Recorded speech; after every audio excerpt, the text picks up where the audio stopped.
Je pense qu'on fait appel au dessin pour plein de raisons différentes. Ça peut être parce que le réalisateur a simplement envie ou besoin de ce support-là, parce que ça lui parle, parce que ça le fait rêver ou parce que pour lui ça signifie quelque chose. Le dessin, il est aussi là pour donner de la force, aussi pour apporter des illustrations quand on manque d'images. Donc ça peut être une forme d'archive travaillée.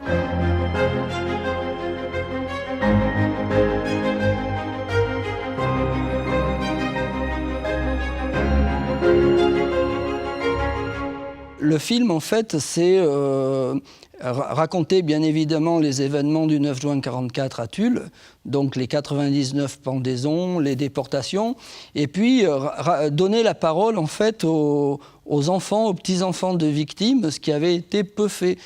Et il y avait quand même l'idée d'un défi avec le silence et la douleur. C'était, je venais de faire le film sur Oradour, Une vie avec Oradour, où je tournais dans les ruines où tout avait été conservé. Et je me confrontais à Tulle, dans un endroit où il n'y avait rien à montrer, à part une place banale, comme toutes les places qu'on peut trouver n'importe où. Et il y avait vraiment ce défi-là de dire comment on montre l'absence, le manque, quoi. La difficulté dans ce projet-là, c'était de trouver des images. Effectivement, il existe une photo des batailles du 8 juin et l'affiche qui annonce les pendaisons. Il n'y avait rien d'autre comme photo, comme image d'archive.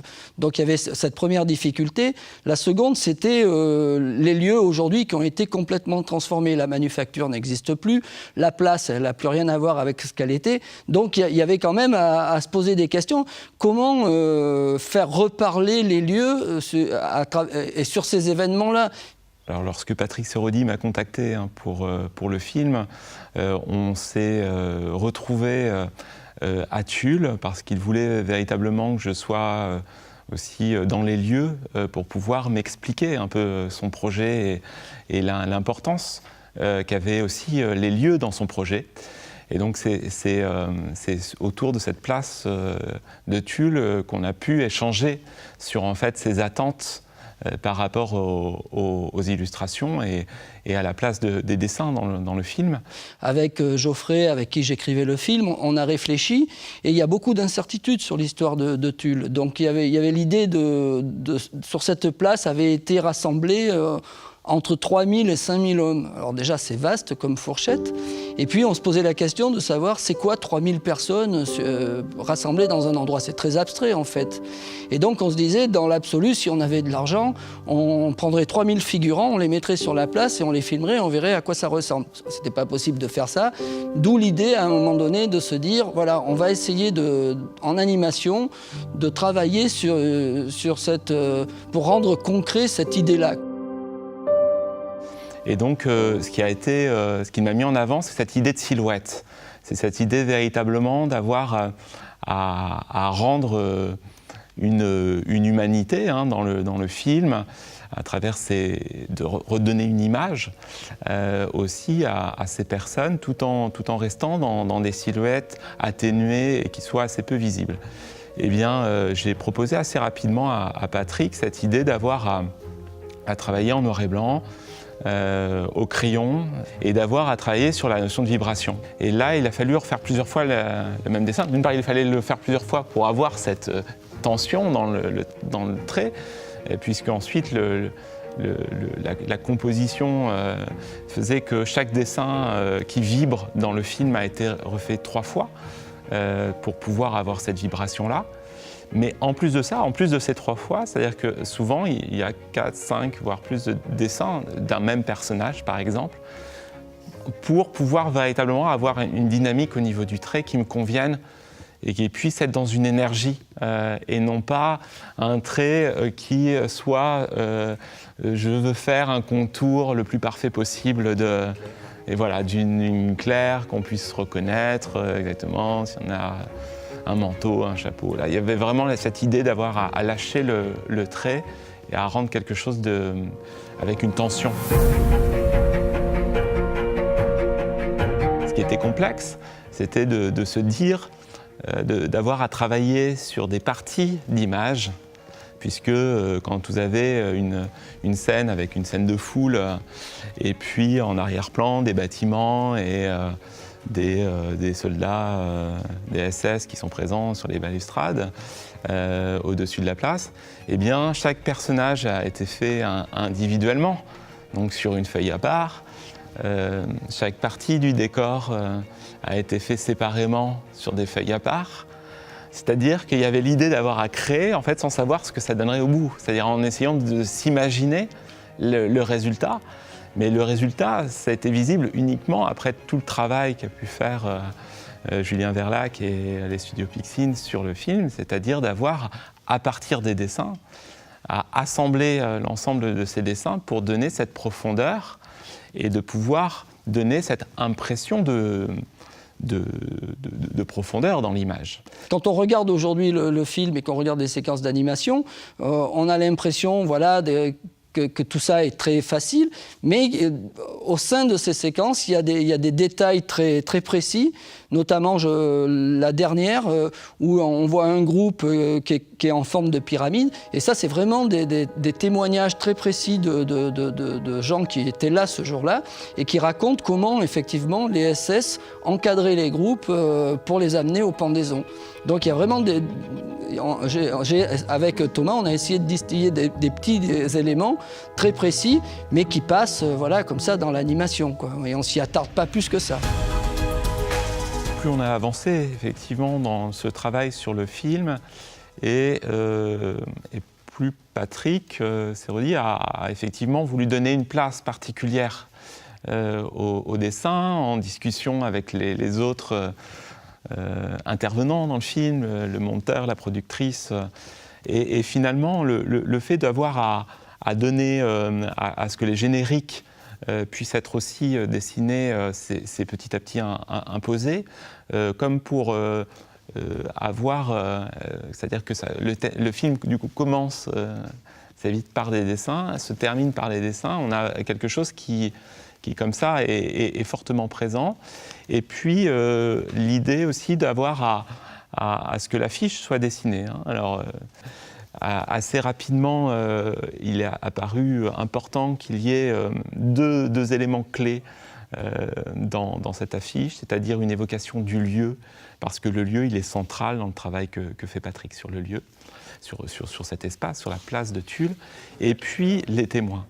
Et d'avoir l'affiche, elle est composée quasiment de façon symétrique, avec la présence du pont et des fameux lampadaires sur lesquels, entre autres, certaines des personnes ont été pendues.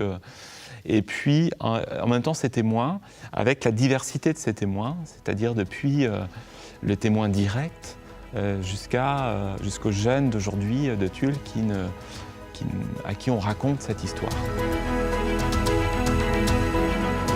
Pour moi, faire un film, c'est un travail d'équipe. De l'écriture aux finitions, c'est vraiment un travail d'équipe. En discutant avec Isabelle, avec Mathieu, à un moment donné, Isabelle a proposé qu'effectivement, on éclate dans le film les séquences d'animation, qu'elles ne soient pas uniquement concentrées sur le témoignage des personnes qui étaient présentes, mais qu'elles viennent au départ, plus tard dans le film. Et en fait, c'était vraiment une bonne idée, parce que du coup, ça lui donne une place aujourd'hui comme si c'était vraiment des cauchemars de ses enfants, de ses petits-enfants, quelque chose de très profond enfoui en eux, ce qui n'était pas du tout le cas au départ. Je ne l'avais pas écrit du tout pour ça, je l'avais écrit pour vraiment matérialiser le témoignage de ces gens, quoi.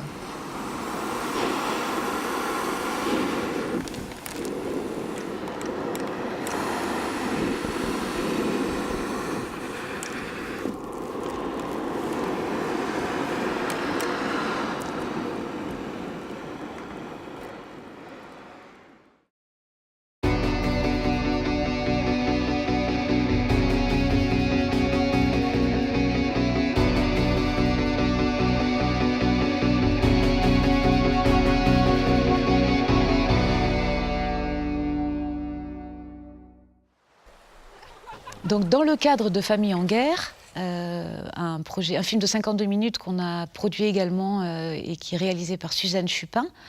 Le dispositif des séquences d'animation est un peu différent dans la mesure où ce film s'inscrit dans une collection de 6 films de 52 minutes qui ont été produits par différentes sociétés pour France Télévisions. Donc moi j'avais en charge de raconter effectivement l'histoire de la famille française confrontée à la guerre, aux épreuves de cette guerre. Et donc c'était articulé autour de 3 moments.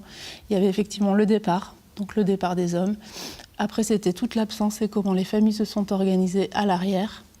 Et ensuite c'était le retour et comment ça a un petit peu recomposé la famille. Donc là on est venu me chercher, on va dire, avec une contrainte plus forte que celle que j'avais dans Le silence et la douleur, puisque ça devait rentrer quand même dans une collection et donc dans des cadres un peu plus précis. Et dans ce cahier des charges, il y avait l'obligation d'inclure des séquences d'animation, ou en tout cas de dessin. Au départ, ce n'était pas forcément de l'animation, mais au minimum des séquences de dessin, qui permettaient de donner chair aux personnages qui étaient dans chacun des films. L'idée des dessins, c'est vraiment parce que c'est pour pallier un petit peu l'absence d'archives. En tout cas, en ce qui concerne la vie des familles, c'était flagrant que tous ces moments-là dont je souhaitais parler, effectivement l'absence, le deuil et tout ça, c'est des moments qui n'ont pas été ni filmés ni pris en photo. Donc il n'y a pas d'archives, donc il n'y a pas de représentation. Donc le dessin permettait de représenter des scènes clés, par exemple, dans l'histoire des familles. Et du coup, le dessin permet d'illustrer, de représenter quelques moments clés de leur vie. Donc le travail a été différent pour moi, puisque là, il fallait l'attente qu'on pouvait avoir de mon travail était un dessin beaucoup plus dans la précision, beaucoup plus dans une utilisation de détails.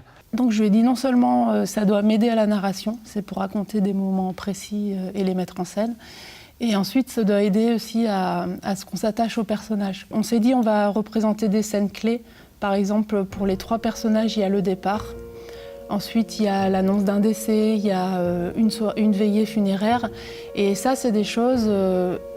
les personnages le décrivaient. Donc je me disais, les dessins permettront de mettre en scène ces moments-là avec une voix off qui raconte ce qu'ils vivent à l'intérieur.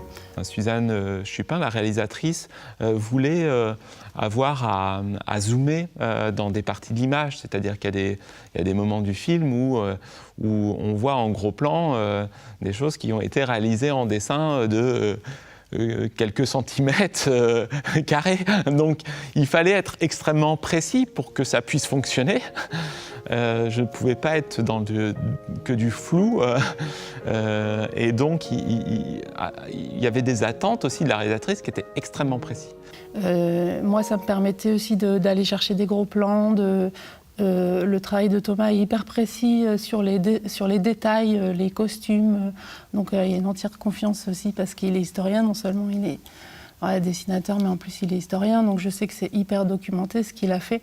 Ne serait-ce que, je sais pas, la céramique, les costumes, le décor, tout est raccord, les lits. Un travail aussi sur la tâche, donc sur ce côté d'un dessin qui est certes précis, qui semble plus fini, par exemple, par rapport à ce que j'ai pu faire sur Le silence et la douleur, mais qui avait aussi cette part de vie. Par exemple, il y a la scène que j'aime beaucoup, le dessin que Thomas a fait. Je lui avais dit, voilà, ce gars-là, il est revenu de la guerre. Il est dans sa famille, mais en fait, il est ailleurs. Sa tête, elle est toujours restée là-bas au combat. Donc, on avait choisi de représenter un personnage, enfin, l'homme. Il y a la scène de famille derrière lui, et la vie se joue derrière. Et puis lui, il est à la fenêtre et il regarde au loin. Le travail avec Suzanne Chupin a été différent pour moi du travail avec Patrick Seraudy, parce que les contraintes étaient différentes. D'une certaine manière, on était plus proche dans Famille en guerre de ce que j'avais l'habitude de faire par le fait que on me demandait de travailler sur des images complètes où là je maîtrisais la mise en page de l'image, la présence des différents personnages qui devaient être visibles sur l'image.